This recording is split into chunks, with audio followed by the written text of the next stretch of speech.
Well, no conversation on Obamacare would be complete without discussing its impact on faith-based organizations, particularly those that exist to defend the unborn.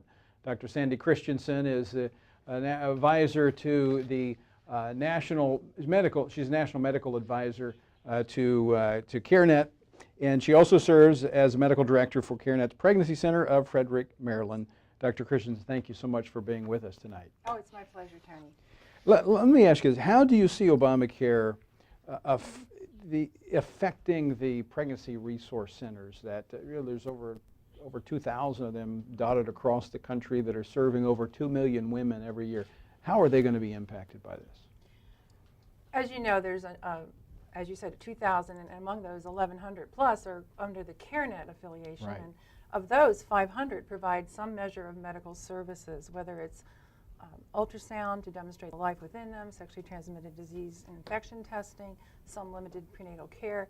All of those services are only possible when we have a Christian pro-life physician who will function as our medical director. I function as a medical director of my, as you said, of my pregnancy center in Frederick. So if those Christian pro-life physicians aren't out there, then those services are not available. And it's a great loss. There's many women that rely on those services.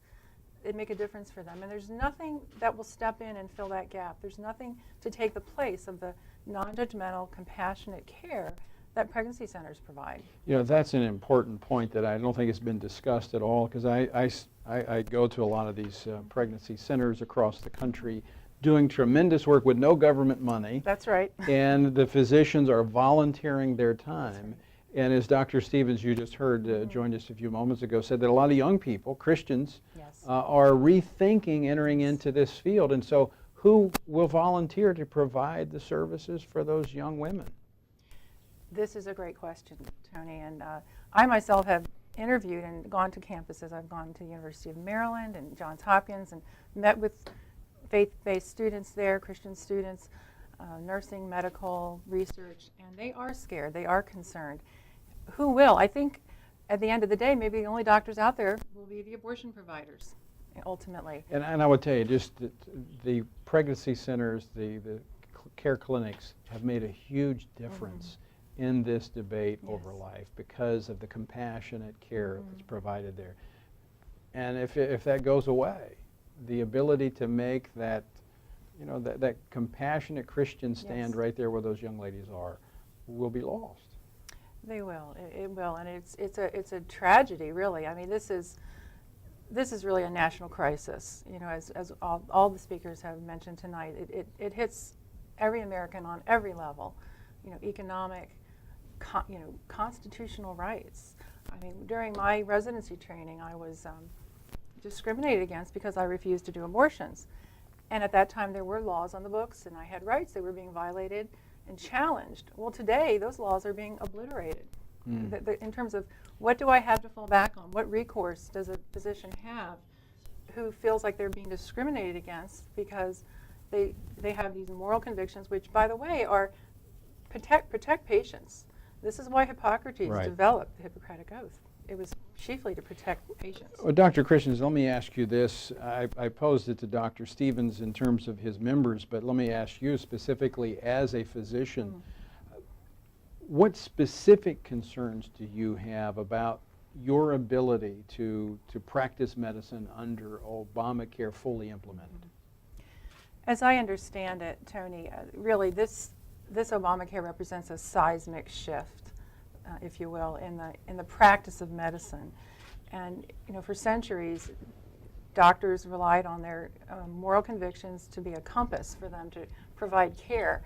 And patients were comforted by that. They had confidence. They understood that their doctors were there to do what is in their best interest, not for expediency or financial gain.